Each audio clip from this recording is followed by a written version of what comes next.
ISRO ভূমিকা space এটা institute আৰু লগতে BTR গভৰ্ণমেণ্ট একেলগে আমি 10খন স্পেচ লেব আমাৰ স্কুলবোৰত খোলাৰ কাৰণে কাম আৰম্ভ হৈছিলে আৰু আজি এইটো আমাৰ ইছৰোৰ ডাইৰেক্টৰৰ নামত ডক্টৰ নীলেশ দেশাই স্পেচ লেব বৰমা গাৰ্লছ হাইস্কুলত তেখেতৰ দ্বাৰাই মুকলি কৰা হৈছে।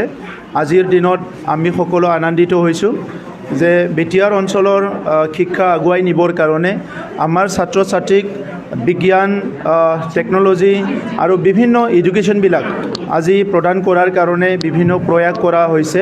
ইয়াৰে এটা ডাঙৰ পদক্ষেপ হিচাপে আজি ইছৰোৰ ডাইৰেক্টৰজন বৰমালৈ আহিছে আৰু এই স্পেচ লেবটো মুকলি কৰিছে আৰু তেখেতৰ লগত কথা হৈছে যে আমাৰ বড়োলেণ্ড অঞ্চলৰ ছাত্ৰ ছাত্ৰীও ছেটেলাইট নিৰ্মাণ কৰাৰ কাৰণে সুবিধা তেখেতে প্ৰদান কৰিব। গতিকে আমাৰ এটা বেটছ ছাত্ৰ ছাত্ৰী অলৰেডি 10জন ইছৰোলৈ গৈ আহিছে।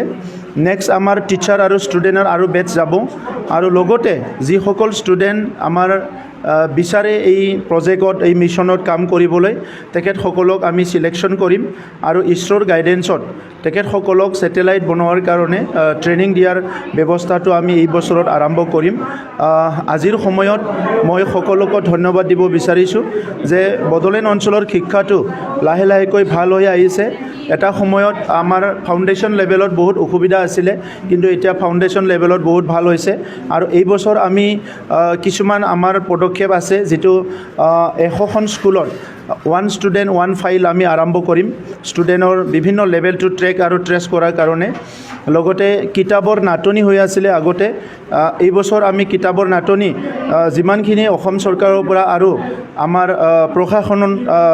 প্ৰশাসনৰ পৰা আহে, যদি কিবা ষ্টুডেণ্টৰ কাৰণে কিতাপ কম থাকে আমাৰ কাউন্সিলৰ তৰফৰ পৰা আমি প্ৰিণ্ট কৰাৰ কাৰণে চিন্তা কৰিছোঁ যাতে কিতাপটো সময়মতে পায়। বাকী আমাৰ guardian meet, SMC SMDC meet আৰু সকলো উইংবিলাক এক্টিভ কৰাৰ কাৰণে BTR চৰকাৰৰ পৰা কিছুমান পদক্ষেপ আৰম্ভ হৈছে। মই আশা ৰাখিছোঁ আমি সকলো দিশত আগবাঢ়ি যাব পাৰিম। বৰমা গাৰ্লছ হাইস্কুলৰ ইয়াৰ হেডমাষ্টাৰ ডাঙৰীয়া আৰু ইয়াৰ ষ্টাফে এইখন বিদ্যালয়ত দিম যাতে এইখন বিদ্যালয়খন আৰু আগুৱাই যাব পাৰে। ভাল হৈছে, ফাউণ্ডেশ্যনটোও ভাল হৈছে। এইবাৰ গুণু উৎসৱত অলপ মানে আমাৰ কিছুমান ডিষ্ট্ৰিক্ট অলপ পিছত আছে, ইয়াৰে ৰিভিউ মিটিংবিলাক চলি আছে। আজিও বাক্সা ডিষ্ট্ৰিক্টৰ আমাৰ গুণু উৎসৱত কোনখন বিদ্যালয় ভাল হ'ল বেয়া হ'ল কি কাৰণত হ'ল ইয়াৰ এটা ৰিভিউ মিটিং অলপ পিছত আৰম্ভ হ'ব। গতিকে শিক্ষকসকলৰ ট্ৰেইনিং, যিবিলাক খালী পদবিলাক পূৰণ কৰা আৰু বিভিন্ন কাৰ্যসূচীবিলাক ইতিমধ্যে আমি হাতত লৈছোঁ আৰু সেই কাৰ্যসূচীখিনি 100% ৰূপায়ণ কৰিব পাৰিলে আমাৰ 5খন জিলাত শিক্ষাটো বহুত আগুৱাই যাব, সেইটো আমি ভাবিছোঁ। ড্ৰপ আউট ৰেটটো আছে আমাৰ এলিমেণ্টাৰীতকৈ ছেকেণ্ডাৰীত ষ্টুডেণ্ট ড্ৰপ আউট ৰেটটো বেছি আছে। তো এইকাৰণে কেনেকৈ ড্ৰপ আউটটো আমি জিৰ' কৰিব পাৰোঁ বা মিনিমাইজ কৰিব পাৰোঁ, ইয়াৰ কাৰণে এই বছৰ আমি কিছুমান পদক্ষেপ ইতিমধ্যে সিদ্ধান্ত লৈছোঁ আৰু আমি কাম কৰিব ওলাইছোঁ। প্ৰচেছ চলি আছে। PGT আৰু GT গ্ৰেজুৱেট টিচাৰ আৰু পষ্ট গ্ৰেজুৱেট টিচাৰৰ ইণ্টাৰভিউ চলি আছে। এলিমেণ্টাৰী লেভেলৰ আমাৰ যিখিনি খালী পষ্ট আছে ইয়াৰ SIOৰ কাৰণে ৰখি আছোঁ। SIO পাছ হোৱাৰ SIOটো এপ্ৰুভ হোৱাৰ লগে লগে আমাৰ কিছুমান টেট পাছ কৰা টিচাৰসকল আছে তেখেতসকলক ৰেগুলাৰ কৰিব পাৰিম আৰু নতুনকৈ টেট পাছ কৰি যিসকল আছে তেখেতসকলক আমি অতি শীঘ্ৰে ৰিক্ৰুইট কৰিব পাৰিম।